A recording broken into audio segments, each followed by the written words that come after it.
divine love, for illumination, for divine oneness, divine bliss, divine health, and divine protection. I thank you in full faith.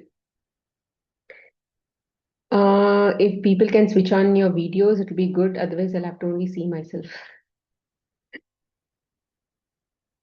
Hello, Smita. How are Hi, you? how are things? How are you all coping up? Lot Yeah, of ups and downs. a lot of challenges coming this week. Challenges are, Yeah, so I think your teachings have made me to remain grounded now. Really helped me. Yes, Good, good, good. Challenges are like, what do they say? Like the holes in the dosa. So everybody's dosa has holes, they say. No, this is actually something that we tell in Kannada, but I don't know if there is anything similar in English. Lots of ups and downs, Smita. Mhm. Recently, day before yesterday onwards, I am like totally in the downward trend. Hmm. Okay. Yeah, so today morning I was so much angry, and so I definitely wanted. And there was a question in the group which actually showed like how a person has changed after such a long time. So I thought that is so similar to my state also. Mm-hmm. Yeah, so I wanted to know the answer too. Yeah. See, actually, yeah, I'll come back to that question. So today I wanted to handle one very important topic. I've already handled this before. I think you'll have sort of forgotten about it. Just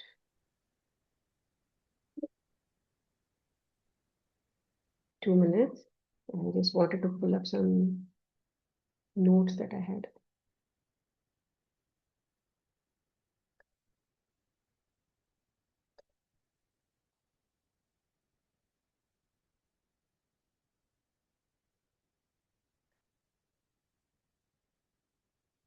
Okay, maybe I'll just pull this up slightly later. So what I wanted to bring up is something about karma, right? I have I have dealt about this topic before, but you all may have forgotten. We all have.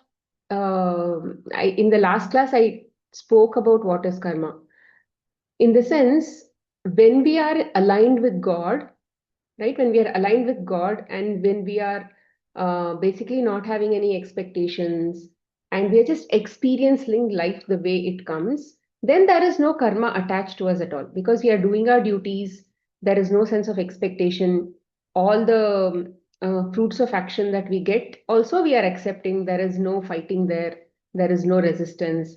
So then there is no karma at all, which means it's like if you attempt a maths question in your question paper and you write the steps and all correctly and you get your answers correctly, then obviously they don't cut marks and you also get the answer. It's something like that. So that is like straightforward. But then we are making karma because we are not doing our steps properly or our answer itself is not correct. So, which means we are working at the level of ego. Ego means, in the last class spoke about it, ego preserves your individual identity. If let's say, for example, in this life you are Anita, you should not basically remember who your true self is, what is your Jivatma type. You should not remember maybe your past life's body and that identity. You should not remember all that. So you would have taken Anita's life for a purpose, and there are certain plan that you have, soul plan that you have. So unless you have to genuinely work on that plan, you won't be able to succeed in this plan, or that mindset will not be very aligned. Like if you are going for an exam but your mind is always somewhere else, then you can't write that exam also properly. Or if let's say you're going for something, for some purpose, but then your mind is not at all there, you are somewhere else, then you will not be able to do that work properly, something like that. So when we are here on earth this time in particular body, for a certain purpose, then we have to remember only this. We should know only this. We should operate only with this. So this is what is called ego. And ego is there even at a very higher level, even after our enlightenment. Ego is not the same as the ego that we have. The ego that we have is it's an altered ego, which means it is misunderstood kind of ego. We don't know who is God. We don't know how we are related to God. We don't know how you and I are related. We don't know anything in terms of, in the big picture, where do we stand. So there is a lot of misunderstanding. Like I may have some understanding about all these things. Somebody else may have a different understanding about all these things. So there is no common truth. Truth is only one. But that truth is not the same for all of us. We just have and some assumption, and that these are called belief systems. I have certain belief systems. You have certain belief systems. You can call these belief systems as cages, right? In the last class, we spoke about it. I have a belief, let's say that every morning I have to do namaskaram to God, let's say. Now, so many people may not have that belief that if I have to get up in the morning, I have to do namaskaram to God. It's the belief system. There is nothing right or wrong about it, but it's a belief. When we follow that belief, we get that sense of satisfaction. But if somebody comes and tells me you should not do all of these things because it's not the right thing to do, for me, it feels very real. It feels very right. Why? Because I have some program inside me that says this is the right thing to do. But if somebody comes and tells me, no, don't do this, this is wrong, to some extent, I'd probably be willing to listen to them if I have some patience. If I don't have patience, if my cage is very, very strong and all of that, then I'll say, no, this is what is right. Oh, you are wrong. Let's say little bit of patience I have, then I'll be willing to listen to them. Okay, what is your understanding? Tell me. Then they'll give their concepts. Why this is wrong? Why should you not get up and do namaskaram? Instead of that, why should you sit and go and watch your cell? They may be feeling that is the right thing to do. See, morning, you should get up and see the newspaper first. Maybe they'll have their own understanding. So, like that, what I think feels very real to me. It feels very right to me. Because there is one program inside me, I'm operating from that program. But you may have a different program. Somebody else may have a different program. So, how did that program get created? Because I sensed in some part, in some life, I sensed some threat to avoid it or to cope with that stress or to cope with something that I did not like.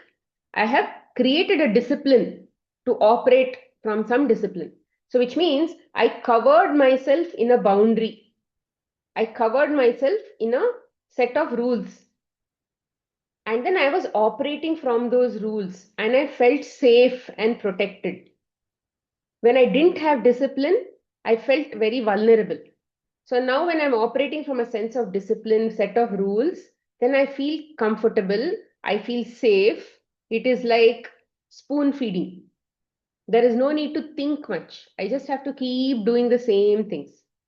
So when we operate ourselves through a boundary, then every day there is no chaos. Every day there is no like sense of who's going to come and do what to me. It is more like a protection. It's more like how we build a gate to the house, like a fencing, no?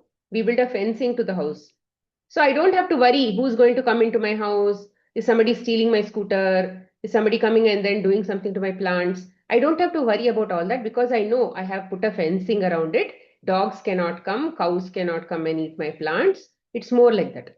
So when I create a discipline around myself, then there are so many things I don't have to worry. I can take it for granted and then I can focus on learning something that comes from that experience. So like this, what happens? We have learned so many things in our life.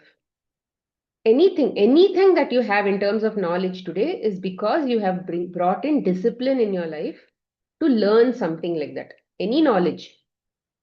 Now, let's say in past life, you needed to learn something like that, but in this life, you didn't have to use that. It was very specific to that body, that identity.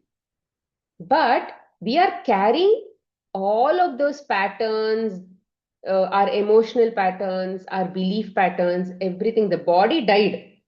But then what came to the next body are the subtle aspects, which is called the emotions, the belief systems, all of those things packaged together, they came into the next body also. But in this body, as per the soul plan, some may be very predominant, some may be not be predominant. What it will clearly make us do is to clean up the stuff that we had specifically created for that project. For the previous life's project, whatever we had basically done in terms of rules and regulations and all of that to learn, to cope and everything, there will be a program to clean up that in this life. So how do we know what to clean up? We didn't come here with a user manual or something like that, right? So what will happen is the POSCs, I told you, right? Persons, objects, situations, and experiences will come in our life specifically like a broom. They'll come like a broom to sort of clean us up. So every person in our life, every single person, every single object, every single experience, every single situation comes to clean us, because we are constantly we constantly have to be cleaning what we are not. Today, if I have identities within me or that cages within me that does not reflect Smita, then those needs to be cleaned off. Otherwise, Smita will not be operating genuinely. If Smita has to learn something in this life, then there has to be some, what do you say, energy that she has to invest in that. But if she's constantly worrying about something that she's already attached to from past life, then I won't be able to focus on this life. I won't be able to learn anything in this life. So what should I do? I should allow that cleaning to happen. When people come, how will they show me what is the old stuff that I am at? Why am I attached to all of those things? Because if I'm not attached means I'm very possessive about it. I don't want to let it go. Okay, why am I attached to that? If I have to bring in some discipline, imagine how many times we have to practice to make it a habit. And then that habit has to yield results, which means you are totally pakka on that. And if you're already so pakka on that, you would have already built some personal attachment to that. It's like, see, I did this, and this is how I improved myself, and all of that. So you can't let that go so easily. Even if they say, now leave that job and come here, you'll say, no. For example, let's say I'm a musician. I've practiced so many years to learn the veena or the sitar or something like that. Now suddenly they said, tell suddenly, no, you drop all that veena, sitar and all that. Now come and then I'm going to teach you computer programming. Just focus on that. Don't do any music. You'll be like, no, I've spent so much of my life learning that particular skill. Now you can't just ask me to just let it go. There is that attachment. So you can't let it go. Let's say in past life I was a musician. Maybe in this life I might maybe just focus on little bit of singing. But my purpose in this life or my area of focus in this life may be something else. Who knows? I'm just hypothetically telling that. So I'm just giving, it's for example's sake I told. So that attachment has to be let go. Otherwise, I won't become successful in this computer programming. Maybe I was a Veena Mistro or something. I was a big artist, like world famous person. But now also maybe I'm going to introduce some, let's say AI model or something that is going to fix world hunger or whatever. If I have to become so disciplined and so successful in this area, I should be able to forget about something that I carried back from the past. Okay, so like that only, the POSCs will come in our life to show us what we don't need for this life, that we are attached to. And it may be good, it may not be serving also, but they will let us know that it is not okay to keep it. One thing you should understand is all the cages that we have, all the disciplines that we are bringing, all the belief systems that we have are already within us. Okay, there is nothing called throwing away. It's not like it's like a bottle. I'm going to remove something. I'm going to keep something. It's not like that. Everything will always be there. It is like a cosmos. Okay, in the cosmos, there's nothing like removing out of the cosmos. Everything is inside the cosmos only. Dust to gist, everything is inside the cosmos only. In this cosmos, every single time you may be attached to something, you'll be detached from something. You'll be attached to something, you'll be detached. Whatever you are attached to currently is like, let's say, the highlight that you're operating from that energy. What you're detached, you are not operating. It's like gone into the back. It's like the backstage. In the front of the stage, whatever is there, that is your attachments. Now, but if you're attached to something that has to be actually in the back of the stage, the POCs will come and show you, no, no, send it back, we don't need it as of now. So it's more like that. It's only attachment and detachment. Detachment means the presence of that really does not matter to you. Ah, it is there. I don't care. I don't have to bother. It's more like that, right? So whatever you had practiced in your past life, it is a skill that is already there within you, but you don't have to make it in the front of the stage. So they will ask you to detach. So by how do you know you're attached or detached? Now, let's say, for example, uh, somebody comes and then takes away. I like to, let's say, keep all my books in a certain order. I'm just giving an example. Let's say I like to keep all my books in a certain order. Small books on the top, big books in the bottom. Now, let's say your family member will come and then haphazardly arrange that. Just for searching something, they wanted to search some of their belongings. They just threw the books here and there and then they put here and there. Now everything is now not in order. It doesn't look like a big problem. But for you, it's a very big problem. Now, what did they treat? They came and then, as soon as you saw that your books were all disorganized, you got angry. Now, why did you get angry? For somebody else, it may look like a simple problem. Hey, what is there in that? Yeah, why are you getting angry? They will tell. But for you, it's a big issue. Why? Because you had maybe in the past, okay, you had formed a particular belief that books have to be arranged in a certain way like this only, then only it will be good. Then there is some comfort zone that you get. You are in your comfort zone when you see the books organized in a certain way. But when you see the books out of order, then you are going into your uncomfortable zone. And that uncomfortable zone means that somebody violated your cage. They are more like a threat. Okay, they are more like a threat coming to destroy your cage. You have a house, you are living in that house, somebody came to destroy that house. What will you do? You'll fight back. That is called anger. Okay, that is called anger. So what did they do to you? They triggered something within you. Okay, they triggered something within you that was already there. That anger you had already stored within. That program was already there. Anger was also inside the cage. It was locked up in the cage. Now, the POSs are God sent messengers.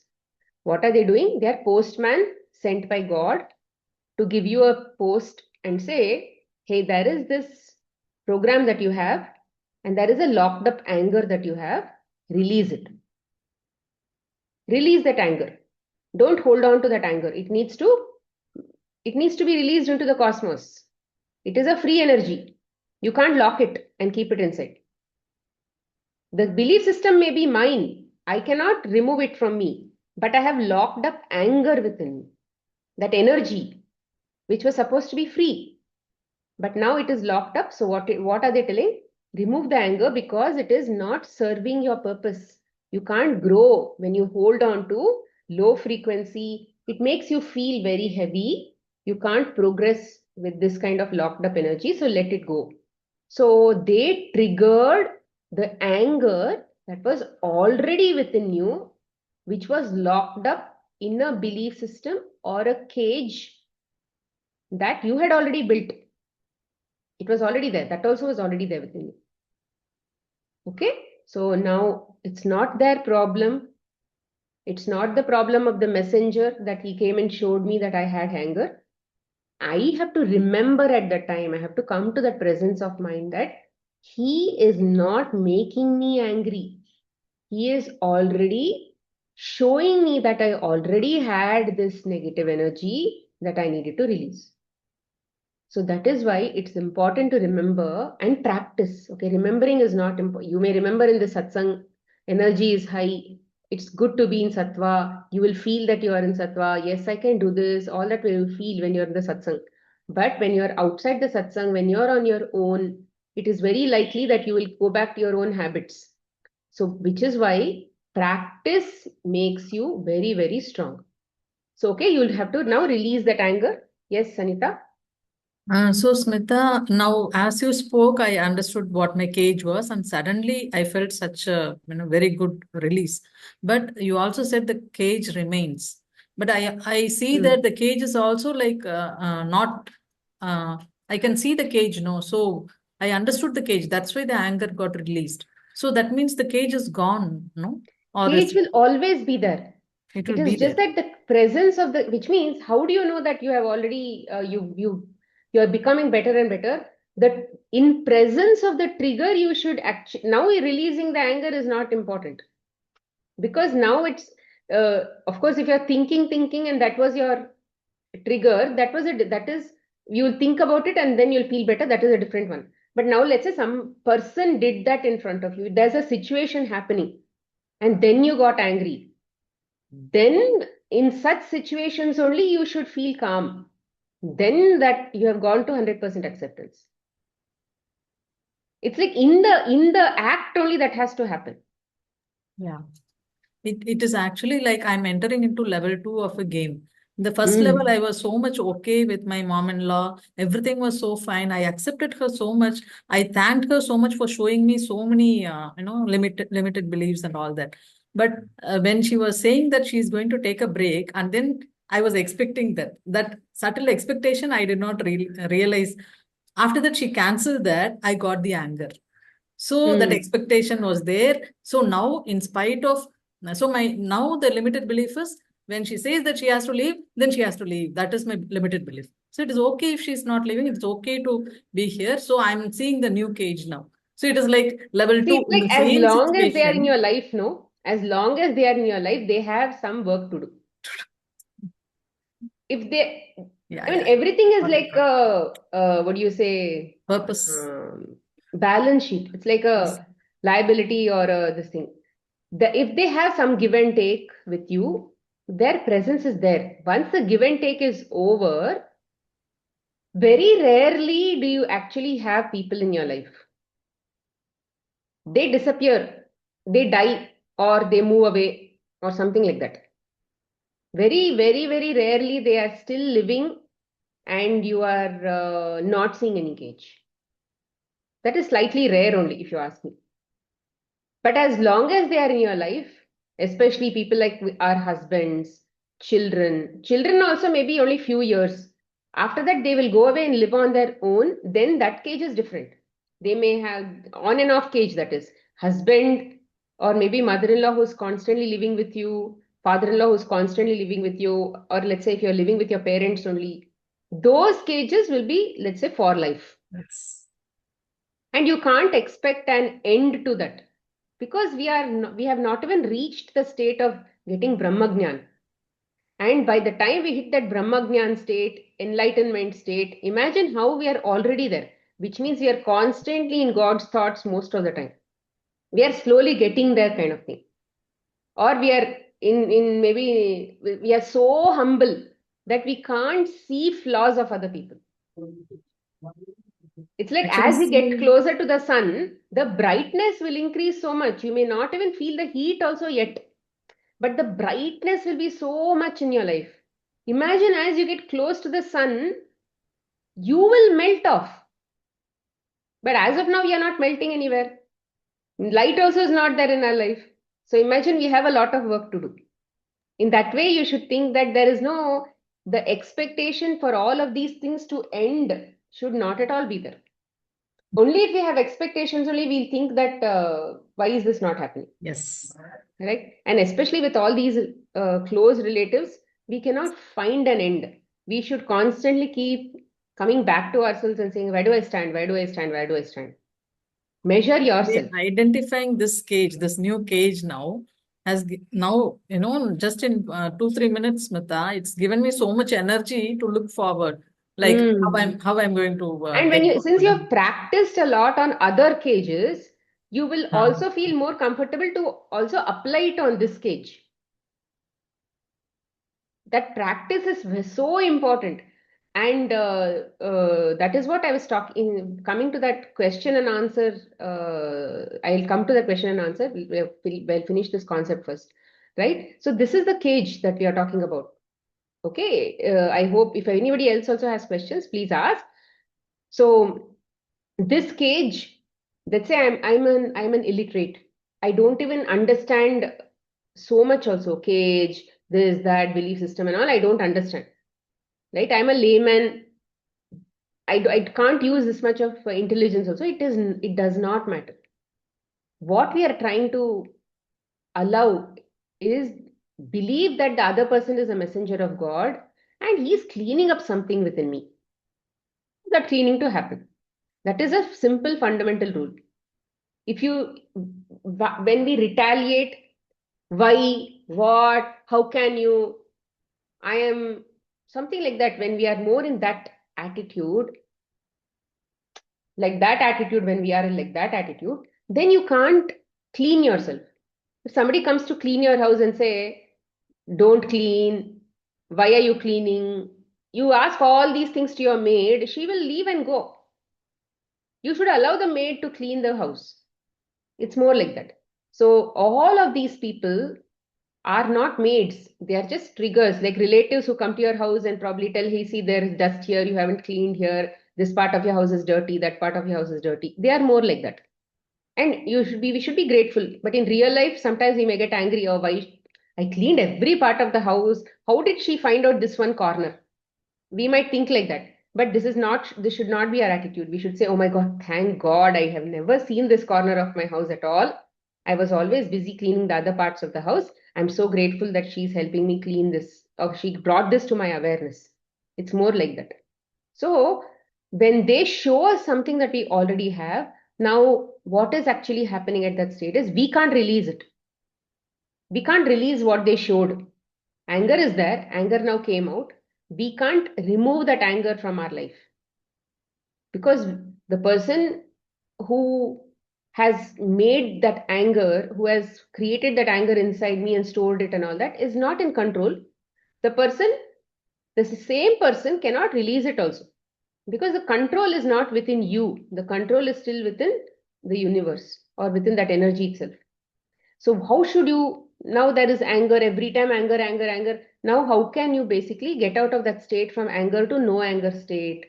When anger happens at that time, you are angry, you just have to allow that angry clouds to pass. It's like clouds are passing. Okay, when clouds are passing like this, can you say fast, fast, fast, fast, move, move, move, move? You can't do that, no? Is that clouds are in your control? It's not in your control. They are just passing.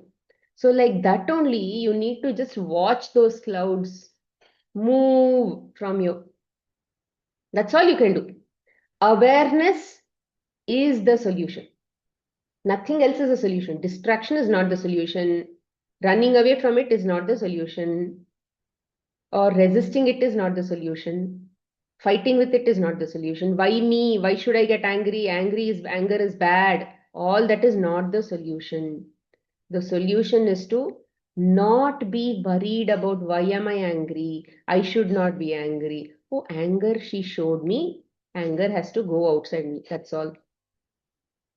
See, for that, our focus should be more on I need to get cleaned up because I want to reach God. That's all. I have to become so eligible and make myself a temple so that God comes and then stays here in this temple. And he feels so good being in this temple. That should be more that attitude that I have to serve God by making my body like a temple, making my mind like a temple. What does God want from us? What does God want from us? He wants only our mind, our chitta. It's called a chitta. The way we think. Okay? He wants that. He wants only that. He wants our bhakti, he wants our mind. And once you've given your mind to God, then there is what is yours. When the mind is constantly thinking about God, then there is nothing like that. No? So I'll come back to that also again. So when that focus is more God based, no, then what happens? Then you are not cleaning for somebody else. You're not cleaning for yourself also. You're cleaning for somebody else. You are a maid for God. MAID. It's more like that. We are cleaning up for God. We are allowing the house to clean up for God. Now, let's say some Swamiji or somebody is coming to your house for Pad Puja or something like that, they are coming. What do? You are setting up the house properly, making it more sattvic and all of that, and then ensuring that whatever, if their asan is there or if their seat should supposed to be there, they don't sit on cushions and all that. Typically, they sit on wooden benches or wooden chairs. So you're making that asan, and then you're bringing some flowers for. They'll also bring their own god sometimes. So make the puja sthal and all ready. So you are keeping the house more sattvic, setting up the stage for it to be more sattvic. Something like that. If you make yourself sattvic, devatas will be like running and standing in queue to basically live inside this body. If you are not clean, if you want the mind to be for not for God, and but for sansar, for the all the kichi pichi of the we have in the sansar, right? When we have all of these ups and downs, you're constantly wanting to think about it, then who will want all that gossip in the mind? All the asuras want it. All the daityas want it. See, there are daityas who also control this body.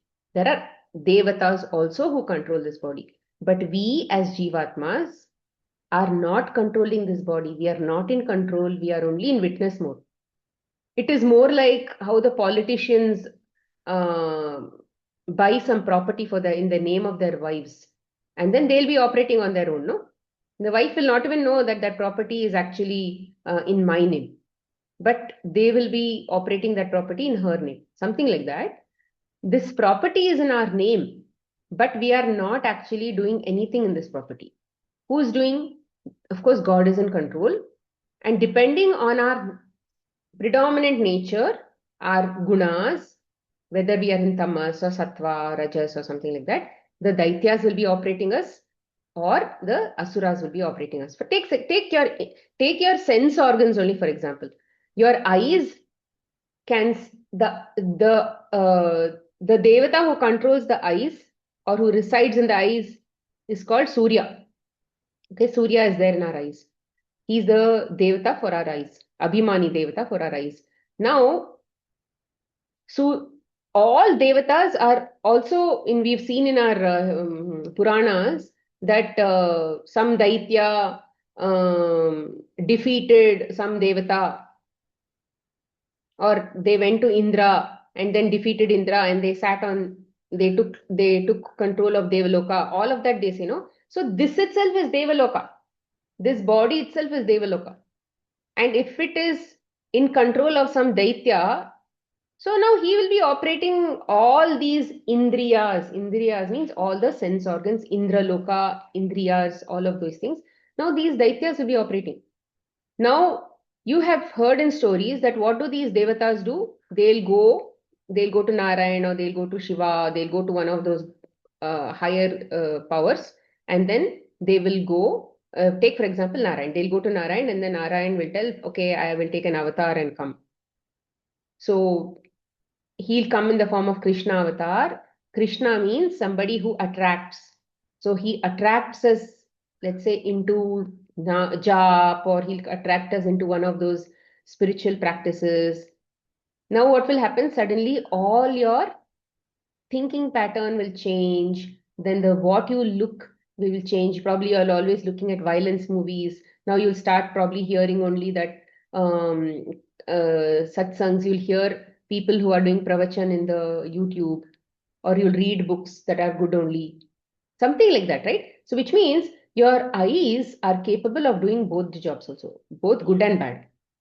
Your ears are capable of hearing good and bad, both, depending on your nature. Your mouth can talk good and bad.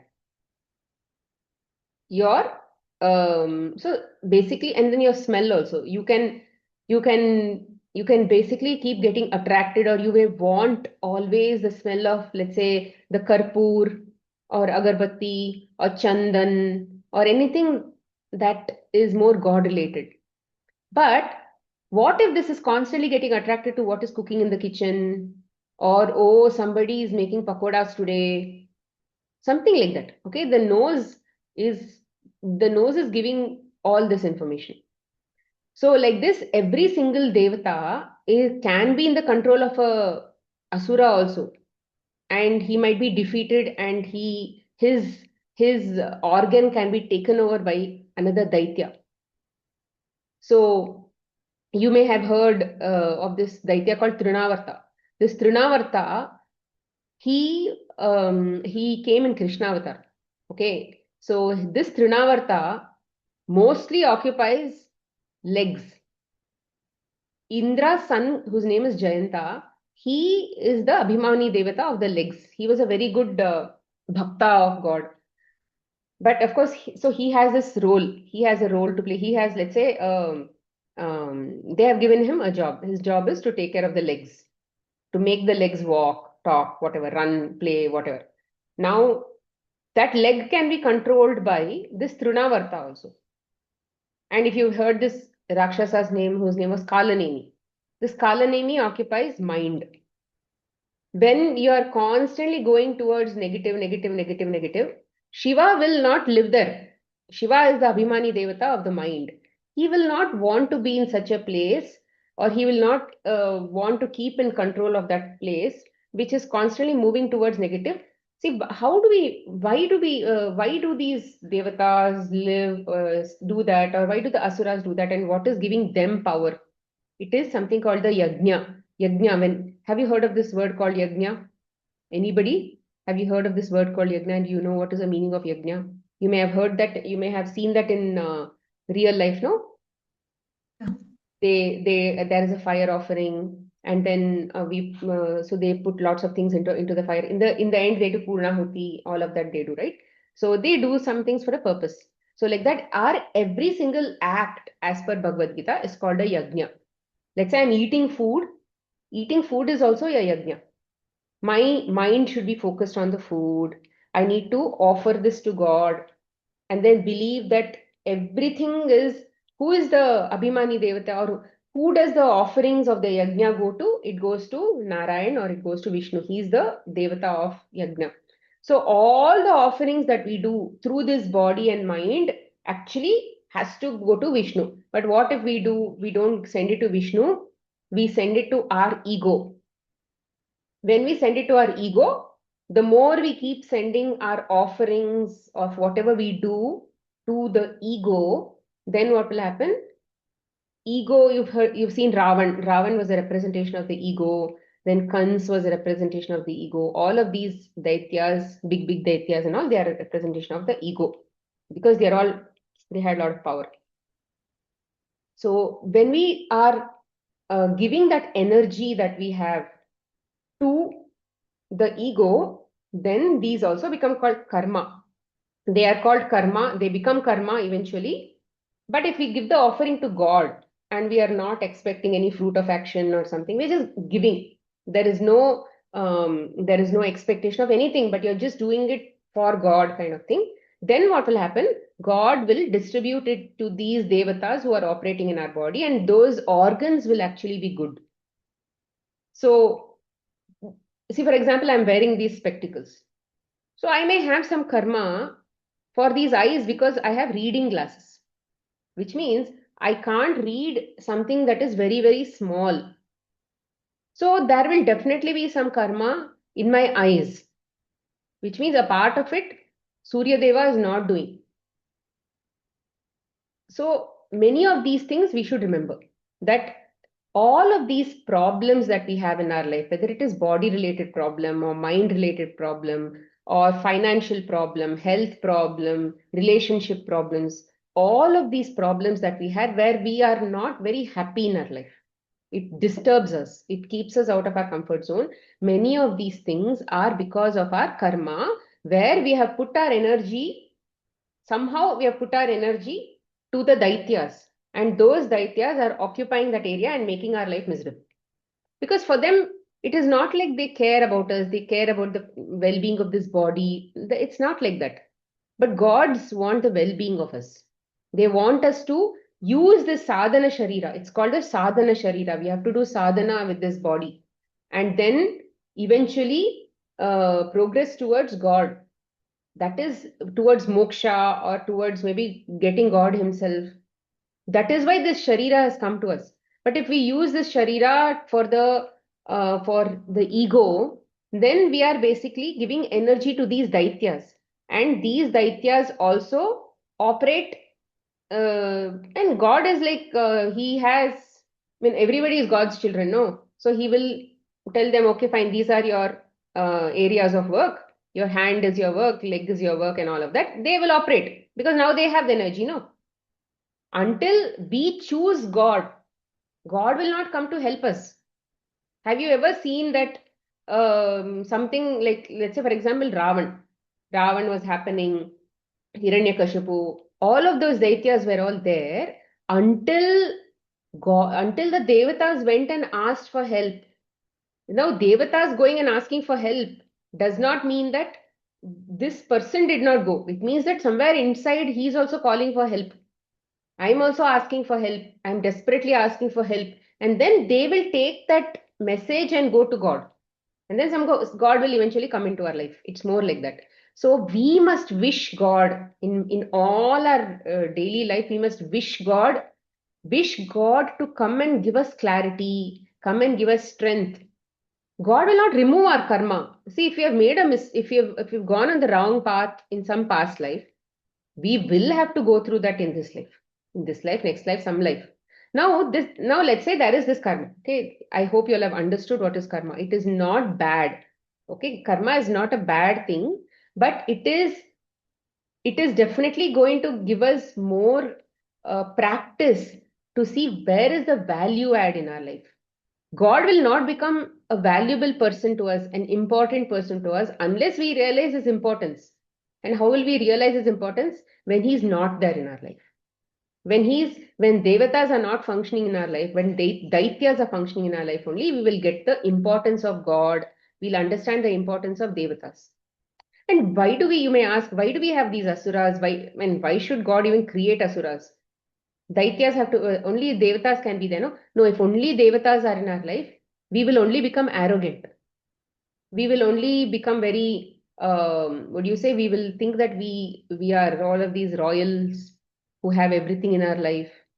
No, humility will come only when you go through challenges in your life. That is why to get that balance, to come to the center, you need to know both the sides. You need to know the good also, you need to know the bad also. That is when you'll realize how it is to be in the center. And only when we are in the center, which is when we are humble, when we are not attached to too much of good also, when we are not attached to too much of bad also, then only we'll be in the center. Your good also is happening in our life, bad is also happening. For both, I am also okay. It's okay. God is taking care. God is taking care. It's more like that. So when you are more like that, when you are in the center, then only your energy is going to rise upwards. Otherwise, the energy will keep going in the horizontal, run to good. Then bad also will become more in your life. Then again bad became more, again run to good. Then because you chose good, bad also has to increase. See, if you are running towards good, the scale will topple towards like this. Okay, this is more like a duality scale. If you're running towards good, towards this side, this scale will come down and this scale will go up. Okay, bad will increase in your life if you run towards good all the time. Now, again, bad has become more, no? So what will happen? You'll automatically, the scale will shift here because this will become more predominant in your life. Now, automatically your energy will be shifted here. Again, you will run towards bad and run towards good. So this scale up and down will keep happening in our life. This is called birth and death cycle. They're constantly going like this. Okay, this will never change. So if we have to rise upwards, our energy has to rise upwards, you have to come to the center and learn to practice acceptance in your life. And acceptance means the concept which I told now, that when the POSCs come and show us what we have, you have to be willing to let go of that energy that you have stored inside. Anger, frustration, irritation, jealousy, all of that you have, and you saw. You will be shown all the ugliest things that you have. You may think you are a saint, but when the ugly things are shown, when it makes you feel cheap, what? I am so cheap. I'm so I mean I'm acting like this. When you even look at yourself like that, don't hide and don't ignore it. Don't run away from it. Just say, oh, okay, oh yeah, I am like this, huh? Okay, fine. Yeah, okay, fine. It is what it is. It is what it is. I had it, I didn't know. Then fine, I accept it. That's it. You are not doing anything to change that. Okay, it is status quo. Status quo means there is no change. You're not changing anything. You just came to that awareness that I had, and you are willing to stay with that, which means it is a member of your house and you are not bothered about its present in your life. It's there. It's there. That's it. That energy will move off. Anger, ginger, and all will go off. But that belief system that you had, no, it will stay. But you are not attached to that. You're not protecting that cage anymore. You're not fighting for that cage. You're not angry. You're not running away. All that you're not doing. You're not trying to distract yourself. Oh, I'm feeling very angry. Okay, let me switch on the music. Let me try to go into let me distract myself with something else. No, that is also, initially you may want to do it, but later on, that is not the solution. The solution is to constantly practice acceptance and to be willing to let it be. Let it be. You can continue to do your housework, you can continue to do whatever you are doing, but let it be there. Typically, what we have now, we want to go tell somebody, we want to go discuss with somebody, we want to go to maybe Google and then do some Google and then ask some suggestions. Chat GPT these days very famous. Chat GPT. Why am I doing like this? What is the solution? All that we ask. Why? See, it's like you are putting your energy to know more about it, to understand it, to ask questions, to remove it. All of these means you are not willing to let it go. You want to keep it. You want to put more energy to it. Your focus means it is getting energized. Where your attention goes, energy flows. Where energy flows, that stays in your life. Imagine. Now, if you don't want anger, if their anger and all is coming, if you have to let it go, it means that you should not put more energy to keep that anger, no? So let it go. Let that anger go. Just because you're not angry doesn't mean that something is going to change. Karma doesn't change, friends. Karma doesn't change. We think it will change if we do this, if we do that. No, it doesn't change. God also won't change karma. Now, now we have, let's say, a challenge in our life. Now we know that is karma. Now, how do we, many people say paschatapam, they say we have to burn the karma, all of that they say. Now, how do we typically do that? At least from a conscious level, how can we do that? Now, let's say I have some health issue. I'm just giving an example which all of us understand. Or maybe let's say financial issue. Now I have a financial issue and I am in lots of debt. Now, what is a typical way of thinking? I'm in debt. I need a good job or I need a source of income, I need some source which is going to fund me that money so that I can pay off my debts. So you'll constantly be looking for a different job that will give more money, or you will try to keep saving instead of spending. You don't want to remove anything from your purse. You want to keep everything inside that purse. no charity, no nothing. Nothing is going out from your purse at all at that time, because you are in debt and you don't want to waste one single penny also. And you'll not buy clothes, you'll not buy anything, or you may not even spend for flowers for puja. That way, people will become very, very stingy, or they'll become very restricted. The energy will basically get stagnated in negative energy of lack. That I am in lack, and if I let things go, I will lose. So I cannot, so I will hoard.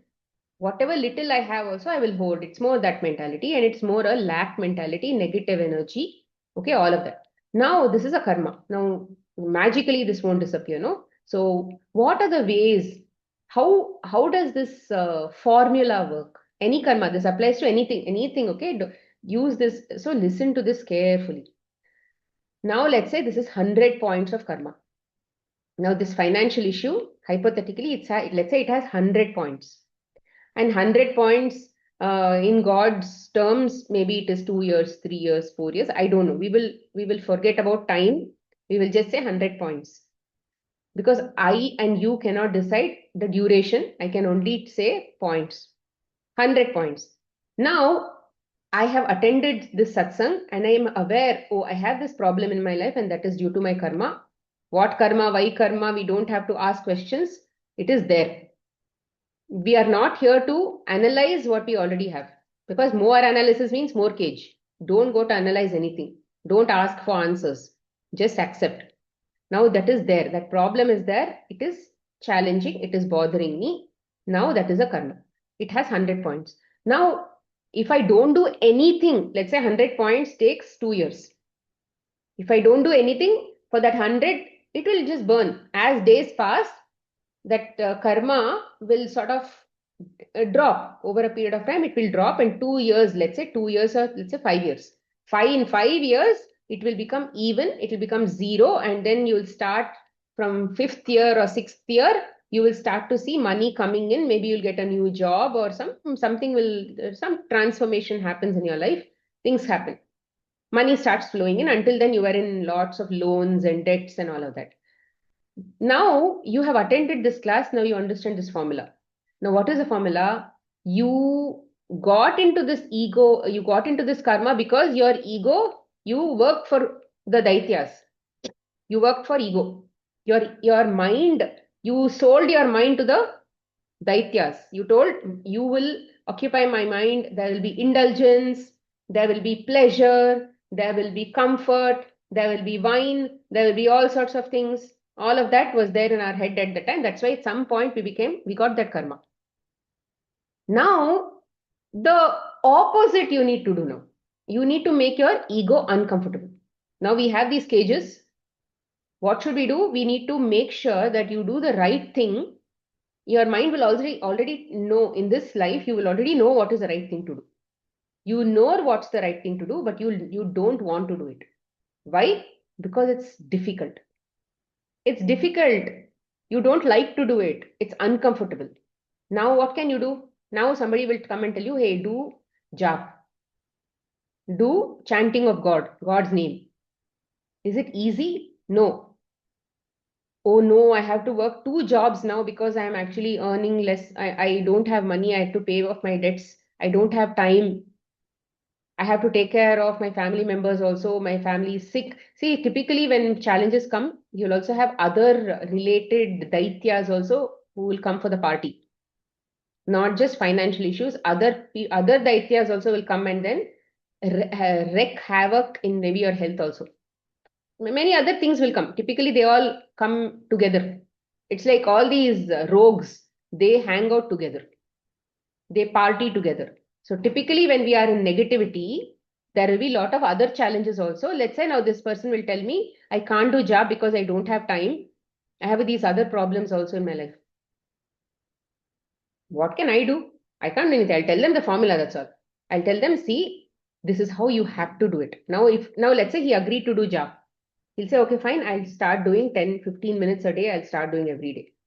Now he did 15 minutes of the day. So let's say he got 20.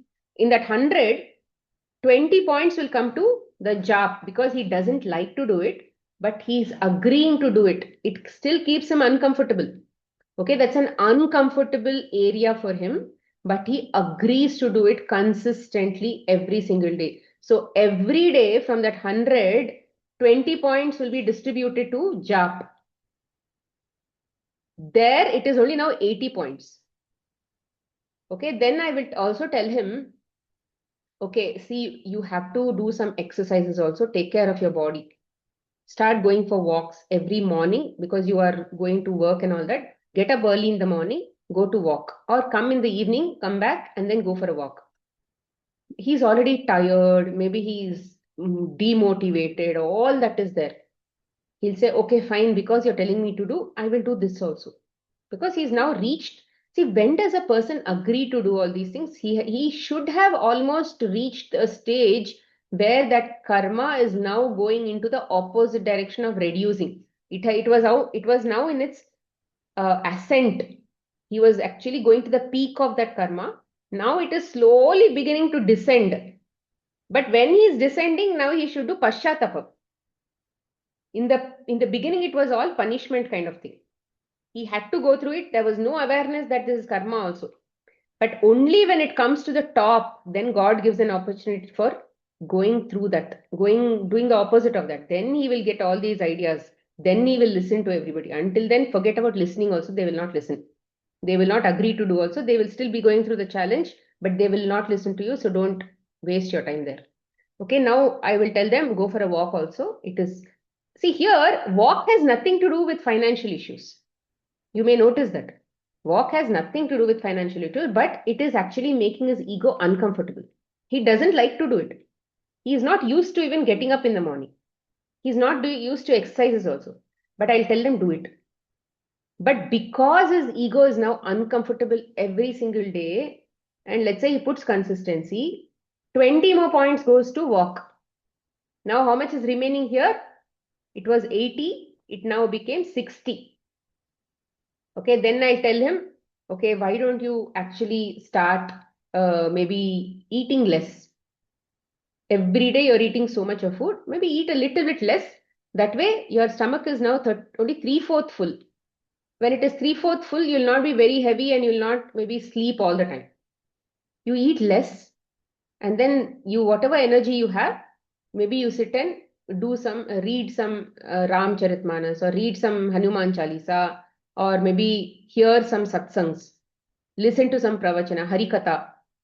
There are lots of people doing harikatha on YouTube. Listen to some harikatha or maybe look for some jobs online. Do some quality work. He doesn't like to do it. He's saying, no, I've already told these, I've already applied to these 10 places. When they come, I will see. I'll say, no, you have to, or spend some time upskilling yourself, maybe in some new, in the market, whatever is this thing happening, upskill yourself. Do some work, do some online reading, or take up some tests on Udemy or something like that. I'll tell him all that. Then that is also difficult only, no? Because he has to put his head. It's difficult to constantly put that energy into see, discipline is difficult. Agree. Rules are difficult. Putting yourself in a boundary is difficult. Making yourself uncomfortable is difficult. Ego hates it. Ego hates it. Okay, he'll say, okay, fine, I'll do that also. Now let's say 30 points goes off to this. It was 60 minus, now it became 20 went to what did 20 go to? Jap. 20 went to Jap, so it became 80. 20 more went to exercises. Okay, then it became 60. Then 30 more went into Udemy work and all of that. Okay, so there it is now what? 50, 60, 40. Not 40, 30. Now suddenly financial problems will actually feel like it is reducing. Suddenly money will start coming into your account. It was not coming before. You were always in debt. Now suddenly you will actually see some money to pay off your debts. Because it is now only 30 points are happening in that area, you have distributed that discomfort to other areas. Now, people on the outside may think I'm doing all of these things. That's why I'm actually feeling very healthy and my energy is shifted, my motivation, God help me, all that they will tell. And they say that is why my financial problems are getting better. But if you technically see this whole thing, 100 is still there with you. 100 points of karma are still working, but now, before it was only put in only one bucket, now you have shifted it to 4 buckets or 3 buckets. When will this 100 point get over? When God realizes, when God knows that you have actually served it. See, when you distribute it like this, what happens? No, humility will come in multiple places. You are actually practicing to let go of your ego in 3 different places. Now it is not just in one place. You are expected to let go of your ego in one place where karma was fully concentrated. But now here you will actually let go of ego in 3 different places. Which means in 3 different places or 4 different places, you are actually learning to become humble, bend to the system, do what you don't like to do because it is the right thing to do. You are putting yourself in a discipline. Discipline is equal to tapasya. Tapasya is equal to burning of karma. Okay, got it? Like this only we heal. Like this only things change. And let's say you put yourself into diet also. Now you are bringing, let's say I'm going to eat only fruits in the morning. Or I'm going to eat very little food in the morning. Or just say some ganji I'm going to eat in the morning. I'm going to maybe just eat some vegetables in the afternoon. I'm just giving an example, okay? Don't take this for diet chart or something. So see, what is comfortable to me may not be comfortable to you. You should understand where I am uncomfortable. And you should pick areas in your life where you will be willing to do some of these things. See, for example, doing a fruit breakfast or a juice for me may be very simple. That may still be in my comfort zone only. For me, that will not become tapasya. Okay, for me that in the past, maybe few years back, that was my tapasya. Doing fruits or juices in the morning, I may not like, I still want to eat idli, but doing at that time became my tapasya and it made me burn some karmas. But today, if I do the same thing, it will not burn my karma. It will not get distributed to diet. Why? Because now my comfort zones have changed. Now fruit and juice is already my comfort zone. There is no point in doing that. Got me? In the past, what was my choice of, let's say, discipline myself is no longer going to apply in today's life for me. It will keep changing. Habits keep changing. Discipline will keep changing. I have already come into this discipline. So this is no longer my area which will actually give me any benefit. I need to move out of this for me to get benefit. Any doubts so far? And this will get over, the karma will get over and it has to get over. It will get over, let's say after 2 years or whatever, but maybe because you're distributing like this, God will see you that you're disciplined in multiple areas. He will reduce the karma and then it will come down to some, or maybe eventually it will reduce. Maybe within 1 year itself, it will go. Instead of going everything in focused in one area, in 3 different areas, you are sort of working parallel, divide and conquer kind of thing. It's more like that. It will go faster.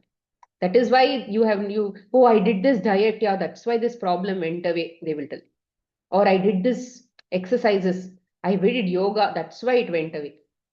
But you did not remember that you were actually put yourself through that uncomfortable state by getting up in the morning, doing something. That actually burns the karma. That actually, see, when you're attached to that comfort zone, that is the daityas or the demons rule that area. You are let's say, subject of the demon kingdom. When you are in your comfort zone and when you're constantly feeding your comforts. But when you get out of your comfort zone, then only you work for God. Then only you're putting energy to God and the devatas. Then they will take care of your welfare. See, how does good happen in our life? Only when devatas come they are working on our organs, they are working on our mind, they are working on our energy, then only we will have good.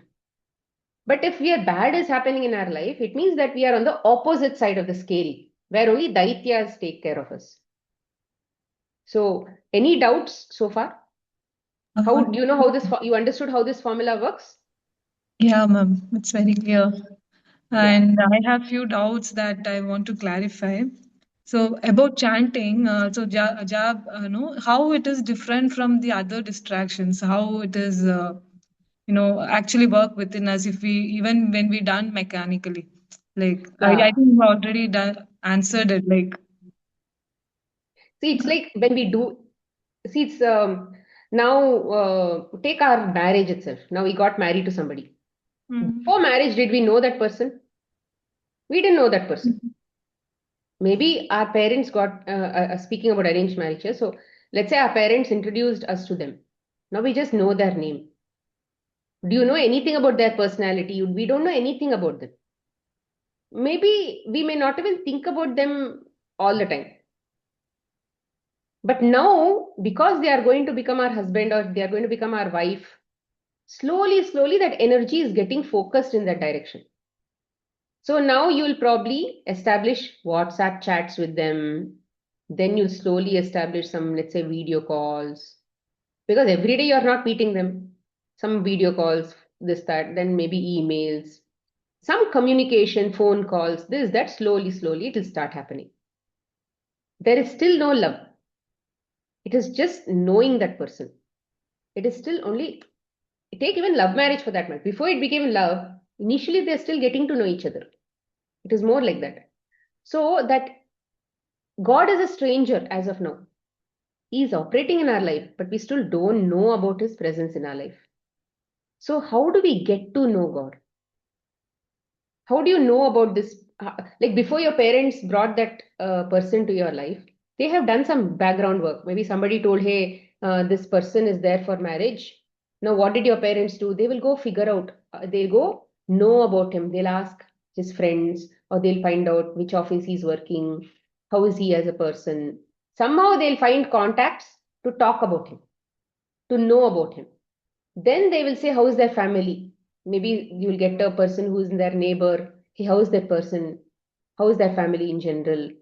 We inquire. So, like this only, for God also, how do we know about God? Hey, is he the right person to invest my time in? First, you should know. Okay, Smita is telling do job. But do you even know? But majority, we all know what is God. We know that he's almighty, he's respectable, he's this, that is already established. But what for a person who doesn't even know about God, who doesn't even who's an atheist, who doesn't even believe in God, how can you even tell them? So typically how we start getting to know a stranger is by first listening or reading about him. And how do we read about God? Is there anything about God where God will only be quoted in the life of his devotees? If God is alone somewhere, sitting somewhere, we will never get to know about him because there is nobody talking about him. But somebody spoke about him through their experience. Somebody gave or shared their experience to the world in terms of stories. Somebody, some rishis or somebody spoke about him. They spoke about his qualities. Then the more we listen to him, listen about him, we can't listen to God because although he's constantly bringing us thoughts, we are not thinking that the God is actually doing all these things. I mean, I may tell you technically, you may hear it also, but then that awareness is not there. Experientially, we don't have that understanding. So first, the very first step to know about him is to listen about him. Listen to his stories. And if you're a good reader and if you like reading, good. Look for books, look for audiobooks, or look for PDFs and then read, or look for physical books and read. But if you are a person who don't have time and all of that, listen to YouTube stories. Lots of people today are available to tell you anything. Take any avatar of God, Rama, Krishna. Krishna, plenty of stories are there. Listen to Krishna stories. Listen to stories of people, of saints, of the devotees who have actually who have gone through a lot of hardship in their life to get to a state where they can actually meet him, actually communicate with him, actually see him as a person. So that is the first step. This is how we even get to know a human being, no? Same thing. Then we got to know about him. Then, my God. So in my own case, let's say there was a person, Swamiji, I was completely unaware about him. But then, in some way, let's say I had to read something that he initiated, some part of, let's say some books or something. Let's say he brought out into the world, and then I started reading those books. Now, my respect for that person increased. In the past, there was no respect. Why no respect? Because there was no knowledge about that person. So, what does it mean when you have to bring positive thoughts about anybody? You need to start seeing their gunas. Gunas means positive qualities. As long as they are not in our life, or we are focusing on their bad qualities or their doshas, they will always be somebody who we don't like, or we don't care. We may not want to see God's doshas. We are probably not in that state, but we are also not seeing his gunas, no? We are not spending time to understand who he is, his good qualities, his positivities, all that. We are not spending time. It means that we are indifferent towards bad and not bad or whatever. So spend time to know about the goodness. The more you learn about his goodness, it means that goodness of God within you is actually, you're putting that energy of the same God's goodness within you. That will blossom within you. If you are learning, if you are bringing respect to some person, if let's say after reading about some person, you cultivate respect for that person, it means that you will actually get respect within you, no? That means that quality of respect, you are putting energy in within you only. There are so many good, bad, ugly emotions that you have. In that, you're putting energy to something called respect within you. So which means respect will increase. So when your respect increases, automatically what will happen is you'll want to do everything for that person, whether that person acknowledges or does not acknowledge. He's in front of you, he's not in front of you. You want to do. For me, what happened, I have his picture in my wardrobe. Every morning, I will get up and do namaskaram to that person also, that Swamiji also. God separately, he's in the prayer room. But Swamiji is still a human being, no? He's just a respectable person for me, like a guru. No teaching, nothing. There is no direct interaction also. It's not like I've seen him in person also. It's just that in my mind, he's a respectable figure. And I know that he has done a lot of work in his own spiritual work, lots of it's not like I'm thinking that he has done miracles. No, I'm not looking for that. I'm respecting the kind of sadhana he has done in his life. Great work that he has done on himself. That makes him respect worthy for me. So he has done a lot of nam jap. I mean, he's improving a lot of people. He's working with people, helping them move towards God. All that qualities makes him respectable, in my opinion. For my cage, I have cages like that. That belief systems that a person is respect worthy if XYZ meets, if these criteria meet. In my head, it's like that. So then every morning I'm doing namaskaram to him and all of that. I'm not even looking at his face in that photo, because that much respect has come. I'm not looking at his face at all. I'm only looking at his feet and taking namaskaram. That's all, every day. That is enough for me. It is like an energy for me. So you have to make many of these things like personal. So if a God also, when God has to become personal, you have to do little things to think that he's more human than God. If you have a person, let's say a baby in your house, nobody has to teach you how to take care of a baby, no? You know, because you love the baby so much, nobody is teaching you how to take care of the baby. You're giving the baby a very gentle bath. You are feeding food to the baby. You're wrapping the baby. If it is very cold outside, you're wrapping the baby in warm clothes. You're keeping the baby very close to you. Nobody taught you all these things. So if you make God a human person in your life, nobody has to teach you how to be with God. Automatically, that human relationship, we are very good in understanding how to be good with a person, how to be bad with a person, all that we know. Okay, we don't have to be taught all that. Automatically, that will come. If there is now suddenly you met your husband and then marriage, everything is over. Aren't you actually very close to with your husband now?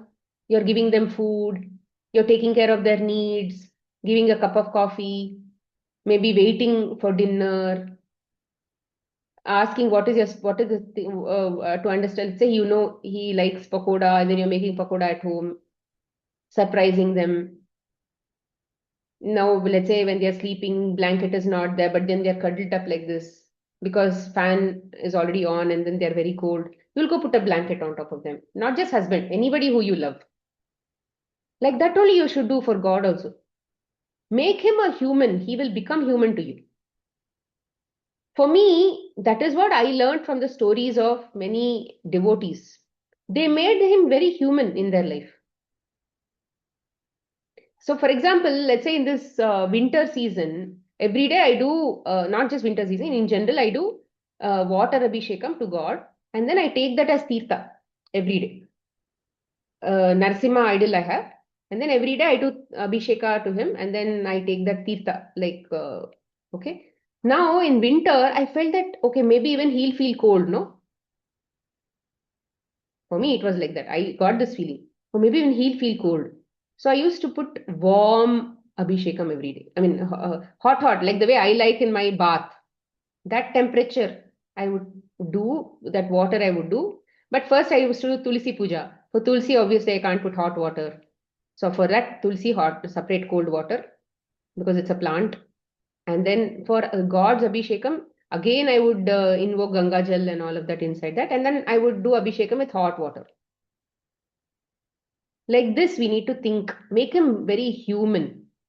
And then, let's say many things, let's say if I lose some things, have confidence that when you ask him, he will bring it to you. He will make you remember. If you are not having confidence, tell that this time I have to practice confidence.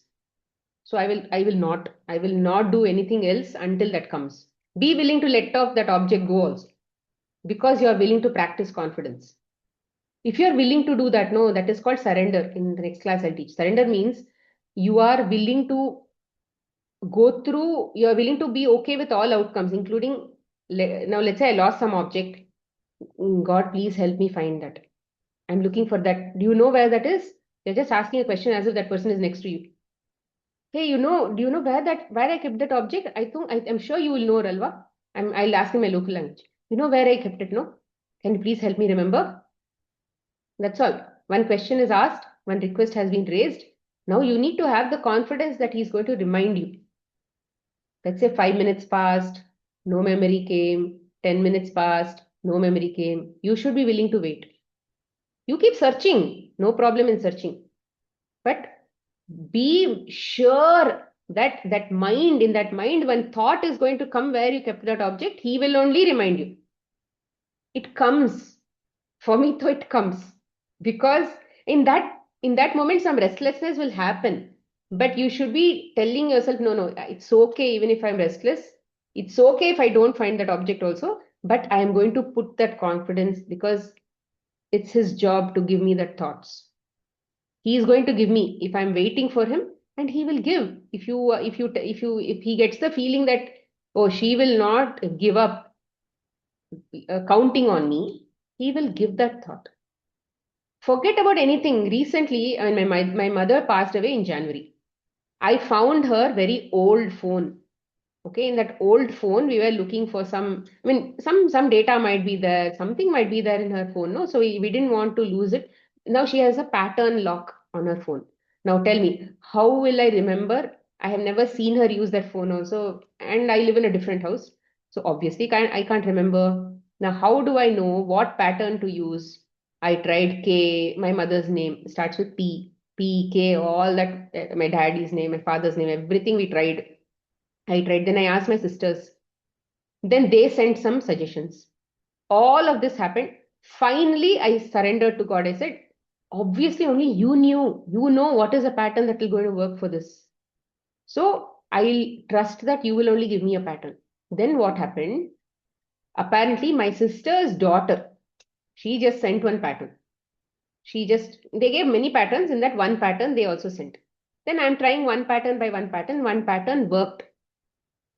What are the odds of one pattern working? It was just like this. That's all. It was just like this. What are the odds of something working, especially after you place that trust on God? And because I was willing to let go of the data also. Okay, fine. Ultimately, if nothing works, what will you do? You'll anyway go to the shop and then the service shop and tell them, okay, clean up this phone and then give me. Because nobody can hack into that systems. They are all very strong. So you make it very personal in your life. How you make it personal? You can offer food to God before you eat. And remember that uh, like that slowly you'll become very some new different symptoms, small things that are very what do you say, personal to you and God. Only you both know. Something like that. Make it more like that. Then what will happen is it will become very nice.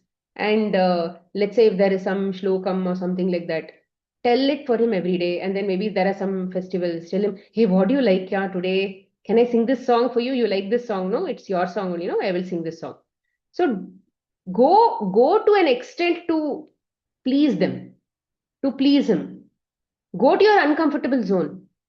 Ma'am, how to make it less craving for God? Like so, whatever we are talking about now, like we are always in a state of pleasing the God, or we want to do everything for God. So how it is uh, different from craving, like craving for God's? It's okay to crave for God. See, Okay. all your negative energy, anger for God, craving for God, jealousy for God, irritation for God, all that God related, no, He's okay with that. He's okay with all those things. If you put it for God, no, it was not negative energy. Okay. Because all those energies are actually that Prakriti Mata only. It is Durga only. When it is with God, she is very comfortable. That energy is very comfortable. But when you put it, you send her with daityas, you put that thing for, give it to her, give that energy to ego, she'll not like it. It becomes karma. It's okay to crave for God. It's okay to have a desire for God. It's okay to be attached to God. It's okay to be possessive about God. These are all initial things about bhakti. But then as bhakti dawns, we may not have knowledge, true knowledge, that Shastra knowledge we may not have. It's okay. That he will only give us. When we are ready, that will automatically come. Then that will complete us. That will complete the bhakti. The half of the bhakti is when we have that personal love for God. However you want to define that, that doesn't matter. It is very personal to you and him. If he is okay with that, he'll always be okay with that. The other half of bhakti is when knowledge comes. Then it will become complete. Today we may not have that knowledge. But when that knowledge will be given by him only, then it will complete us and make us that whole person. Then that enlightenment, all that will happen. But before that enlightenment, just for bhakti will not happen. It will probably get to a ripening stage only. But of course, that is too far. But today we have to develop that personal love for God.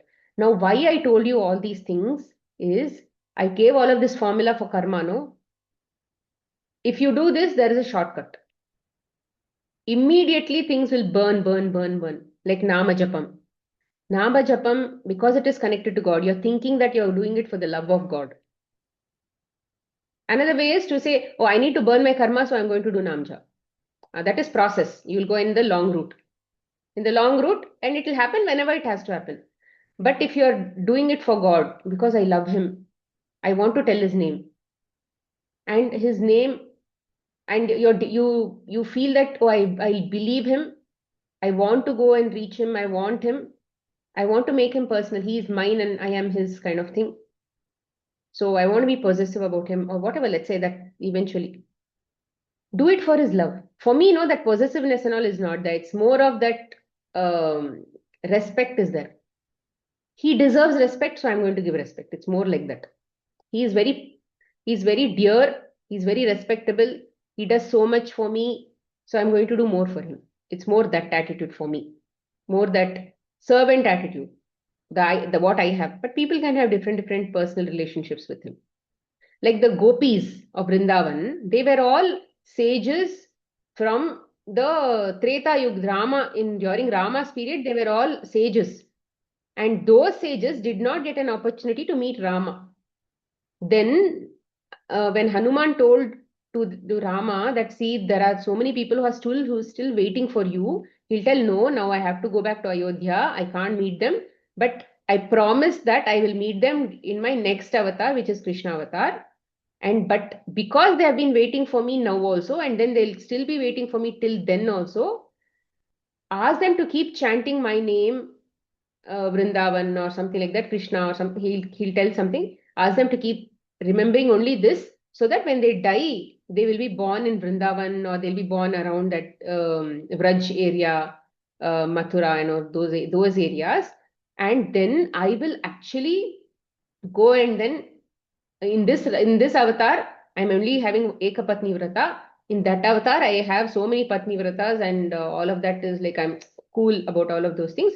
So I'm actually going to also have Leela with them.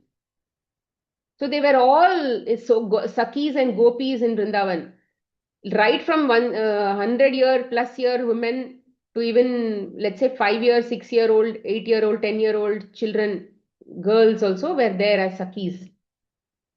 They speak about Ras Leela and all that. No, it was not very sexual. It was not very that kind. It was more of the bhakti bhav that they had for him.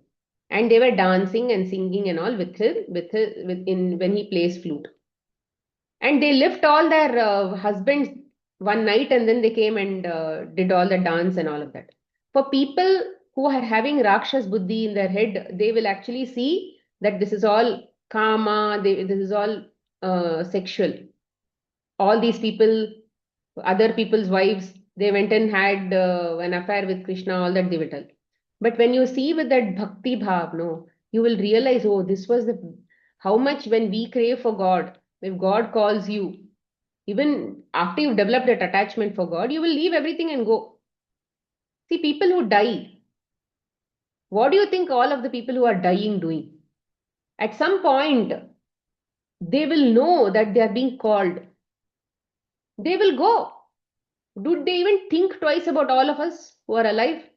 Their family, their friends? No. Somebody called them, they went. That's all. Like that only. Imagine that all of us are more like waiting for the God to call us. When death happens, God has called us and we did not think twice about anything. We just left and went. It's more like that. So we have to develop that slowly, little by little, whatever you can do in your capacity, make it personal. Don't think that he is a statue. Think that he is actually alive in front of you, watching you, seeing you, being with you, holding your hands and all of that. When you look at a statue in your puja room, think that he is alive. When he's alive, then that feelings also for that alive person who's sitting there will actually come. When a human being is sitting in that puja room, what all will you do? Think like that. Then slowly it will become personal. And so initially that jap, even if it's mechanical, keep doing.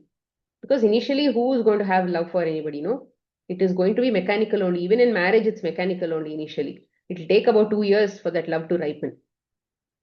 So slowly, we will have to keep chanting. We have to keep doing our effort to do something for that person, know that person. See, the more you know about their good qualities, the more you focus on their good qualities, the more love will dawn within you automatically. So first thing, if you have to develop love for God, listen to his stories more and more and more. If it is not feeling enough, listen more, listen more, listen more.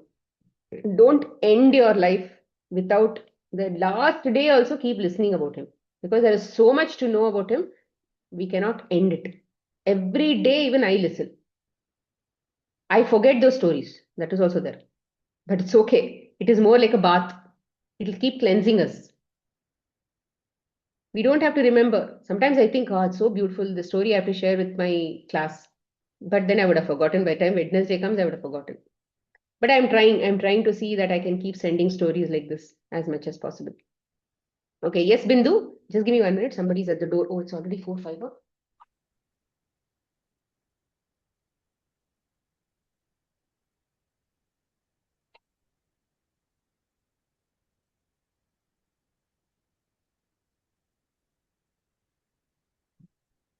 Yes, Bindu, any doubts?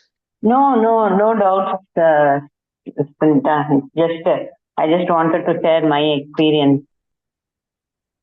Yeah, As you were any, telling, you have to be in love with some person to do the job when you're doing the name of the God. Like it's as you, if your children are there, how would you call? With so much of love. So when we do the job also, it has to be like that. The intensity of the love, which you're going to pronounce the name of that deity or the God, it should be like that. yeah. But initially, so the question Yeah, that she asked initially, was, yeah, may later not on. be there. No, I'm just telling like how you have to work towards that. Initially, as you said, it will be very mechanical. It will be as fast as ram, ram, ram, ram, ram, ram, ram, ram, and it would have gone somewhere else also. The word also would have changed Yeah. if you go that fast. So whenever we have to tell slowly. It shouldn't be like you're counting. I'm doing 1, 2, 3, 4, 5, 6, 7. That doesn't. Yeah. You do See, even 5 that is also also. okay. See, Yeah. that's what I was saying. Accept that you are also doing it for counts. You want to finish it off. That is also okay. Accept when something is shown to you, your nature is shown to you. Be okay to be be okay with that mechanical attitude also that you have. Yeah. Initially, Not that you. will This be is not the. Bindu. I'm just talking Yeah. about somebody who And asked a question. initially, it would be mechanical. As you said, unless and until we develop the love for the God after listening to so many stories or something like that, only then when we connect, we will get that love and then we will start really chanting the way. Now that I do Saija, so now that I connect to him so well, sometimes the intensity is so much that I start crying. Mm. It automatically rolls down. Yeah, It is yeah, nothing intentional. It's yeah. just the intensity of love towards him is so much sometimes. So I just Correct. wanted to tell. It's just a motivation for others. How Yeah, I started and where I am now, I feel that, yeah. Quickly, I will also just ask about, I will just, so there was a question in the group, right? The question said that I was practicing, let's say acceptance, surrender and all of that. But then in some trigger happened and then I went so deep that I was not able to recover myself. And I see that now that feeling for God and all is very less in this particular moment. So what I was trying to tell was triggers, there can be different cages and different triggers. And in every cage, the experience is different. In every cage, you will have to go from 100% acceptance, sorry, 100% attachment to 100% detachment, which is 100% acceptance that I'm going to be detached with this kind of thing, right? You're in awareness and energy has to be released and all of that. No, that has to be done in every single cage. Just because you did well in other cages doesn't mean that suddenly some cage came and then you went totally down. It happens. It happens because we're constantly navigating from one cage to another cage, one trigger to another trigger. It can happen that we succeed, whatever we've already crossed 50% in some, we can be in zero in one, and then we may totally be absolutely a sort of like a failure in one. It's okay. It is okay. That is how it will happen. But then when you find yourself, you are not at all able to practice anything At that time, the only thing that I asked her to do is do your namja. Whatever is the name of the God that you want. Say you, okay, fine, as of now, you're not even connected to God, just do Ho'oponopono. I'm sorry, please forgive me, I love you, I thank you, I'm sorry, please forgive me, I love you, thank you. At least start doing Ho'oponopono. But then chant something and keep chanting, keep chanting, keep chanting. It is like, imagine that if you are in the if you are in the zero position, then you are almost neutral. You are neither negative nor positive. And if you are in the positive state, you would have gratitude, you have happiness, you have joy, and all of that. Now, if you are in the negative state, the extent of negativity you have come to, that energy also will not be very high for you to think about all these positive stuff. You are totally down. So here, what will pull you up is only the chanting. So at that time, don't expect anything. Think of chanting more like a rope that you will be using for climbing up. So just say chanting, chanting, chanting, chanting, chanting, chanting, and then imagine yourself climbing up.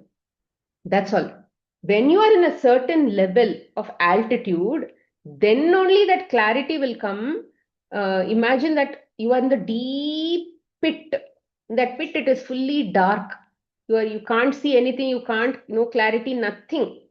At that time, the only rope that you can use is chanting. Nothing else, as far as I know, nothing else will work. Your brain will be zero. Your buddhi will be zero. Nothing will work. So only chanting will work. At that time, just take the help of that rope and start climbing, climbing, climbing, climbing, climbing. Your emotions may still be running wild. It's okay. But imagine that that is the climbing you're doing. It is still dark. You're still going through the dark phase, but keep climbing. Keep climbing. After some time, light will come. Slowly, slowly, light will come because you are in the bottom of that hill. It was dark. That pit was dark. But as you start climbing, light will start to show because sun is also outside, no? So light will start to show. Little clarity will start coming. Awareness will start climbing. You keep chanting, still keep chanting, still keep chanting until you come to a comfortable position. Then you will get the clarity to put acceptance also. You'll get all the practice that you've done is not going to be a waste. You will be able to apply all those practices to this knowledge also, to this trigger also. But now in this trigger case, what happened? You applied all of that after you did all of this circus. But slowly, slowly, what will happen? Every single time, again and again and again, the trigger will come. As and when it keeps coming, keeps coming, keeps coming, you will get better and better and better as days pass. Initially, we're in the bottom of the pit, but this time you'll probably be slightly higher in the pit. Then slowly, slowly, you'll get better. You'll get better. You'll get better. It's okay, but don't be hesitant to practice from scratch in many cases. Okay, that's all is the answer to that question. Any doubt with acceptance? See, for acceptance and all of that, imagine it's a very high level practice. You need energy. That is why we combine it with God, anything related to God and all that. So give your mind to God as much as possible. Give your mind to God. Mind to God means you're thinking about God, you're listening to God, your sense organs are somehow engaged with God. Make it personal, talk to Him because your mind is free, no? You can talk to Him. Hey, what happened to this? Hey, thank you so much over this food. It's so tasty. For example, let's say puja, you did all the puja, flowers, everything, it's beautiful. Your puja room is looking beautiful. You should not think that you did it. You should not think that you did it. Actually, his wife, let's say Lakshmi did it. Lakshmi did all that puja through you because she's the Prakriti Mata. She's the, the feminine energy. So the feminine energy who was within you did all that, and now you should not think that you did it. So when you think like that, give all the credit. Start recognizing when you start doing anything good, no, start giving credit to God. Oh, you did this so beautifully through me. I'm so grateful that you did it through me. Thank you so much. I got this experience. More like that. So keep talking to Him. Apply all of these concepts that you're learning in this class and remember Him wherever, because He's everywhere.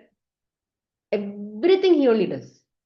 So all that we have to remember is just remember that he is the one, he's the one, he's the one, he's the one doing this, doing that, doing that, doing this, giving you results, everything he only.